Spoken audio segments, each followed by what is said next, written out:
to a Hero Arts video with Lucy Abrams. Today I'm going to show you how to create your own journaling cards and your own flower embellishments. So I'm working with Hero Hue's layering paper, this is eggshell layering paper, and walnut stain distress ink from Tim Holtz, and of course the ledger stamp. So I'm going to ink up my stamp. It's much better if you put it on a flat surface to do that.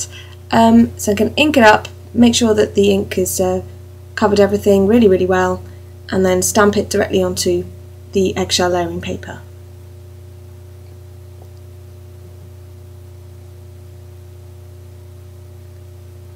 And I'm going to do this 4 times. Now between each one I'm going to wipe my stamp down because sometimes when you ink over the ink it can make a mess when you come to actually stamp it onto the paper. Now I'm not going to line these up particularly well, I'm just going to end up with 4 separate ledger stamped images. If I was a better stamper I'd try harder to make sure they were flush, but I haven't bothered here. So here you can see my final sheet of ledger stamped images. Now I've created a template that I'm going to use to cut up my journaling cards so that they're all the same size. This is because I may well run some of them through the printer at a later date, and this way I can set up a template on Word and use it many times. I'm marking it up and then I'm just going to trim it down. I could use a trimmer, but I use my quilter's ruler. I like using this because you can see through and see the lines really clearly on the ledger paper, and of course it's really important to get it straight because it is a lined paper. So here's one complete journaling card. Now all that's left to do is to round the corners. I'm doing all this and rounding the corners before I start inking and distressing the journaling cards, because obviously if I round the corners afterwards I'll end up with non-inked corners.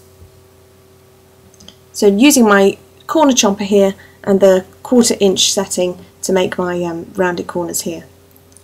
So now I've chopped down some of my journaling cards and I've ended up with 4 from that one sheet. However, of course there's lots and lots of paper left over, so I've run it through my Cuttlebug and chopped out loads of different sizes of shapes, so I've got loads of different bits to use on future projects. I try not to ever waste anything when it comes to stamping. And now I'm going to ink up my journaling cards and distress the edges. Again, I'm using walnut stain distress ink and my distress ink applicator. Now I'm making sure I get most of the ink off onto a spare bit of paper before I start inking the corners, because I don't want the ink to be too strong.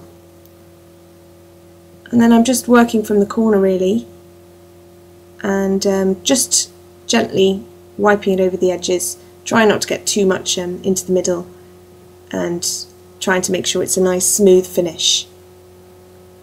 It's quite easy to mess up this and to get it in the wrong place, but you can always just smooth it over or add a bit more ink into the middle, and just play with it really until you've got it to the darkness or finish that you require for your particular project. And here are the finished products. So from stuff that you've probably got lying around the house anyway, you've managed to make some very inexpensive journaling cards to use on whichever projects you wish. And then I embellished my cards with some homemade flowers. I used the Colour Me flowers and stamped them onto some Hero Hue's layering papers and cut them out, and then decided to add an extra bit of inking to carry on the distress theme of the card. So I'm using some spiced marmalade distress ink here on top of some poppy layering paper, and just adding it quite generously just to the edges, just so that it adds that little extra bit of dimension to the flower. Again, I am stamping onto a scrap piece of paper before I apply the ink to the flower, just so that it's not too bright and doesn't overtake the lovely colour of the poppy layering paper. And then the other one is stamped onto some daffodil layering paper, and I'm using scattered straw distress ink to ink the edges on this one. It's a lovely match, as is the spiced marmalade. They go perfectly with these particular layering papers.